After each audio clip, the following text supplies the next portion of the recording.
गणेशोत्सवासाठी कोकणात जाणाऱ्या गणेश भक्तांची मागणी मान्य करत आज पश्चिम रेल्वेच्या वांद्रे टर्मिनस येथून वांद्रे मडगाव विशेष रेल्वे गाडीला रेल्वेमंत्री अश्विनी वैष्णव यांनी हिरवा झेंडा दाखवून रवाना केलं।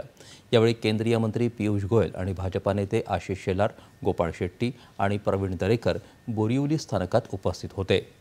पश्चिम उपनगरात राहणाऱ्या कोकणातल्या चाकरमान्यांची विनंती मान्य करत रेल्वे बोर्डानं पश्चिम रेल्वेला बांद्रा मडगाव एक्सप्रेस सुरू करायला मंजुरी दिली।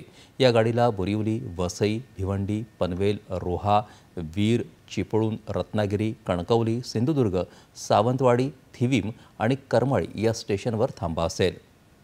वांद्रे इथून बुधवारी आणि शुक्रवारी मडगावसाठी ही रेल्वेगाडी सकाळी 6:50 सुटेल आणि बोरिवलीला 7:23 पोहोचेल आणि त्याच दिवशी मडगावला रात्री 10 वाजता पोहोचेल।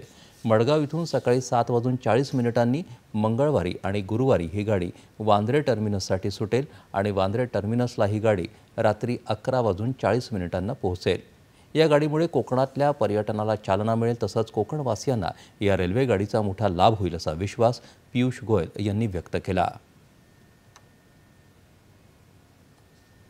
ये ट्रेन पश्चिम रेलवे से सीधा गोवा तक जाए, पूरे कोंकण वासियों की सेवा करे।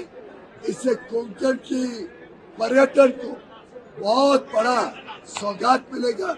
कोंकण वासियों का जीवन और उत्कृष्ट होगा और सरल होगा।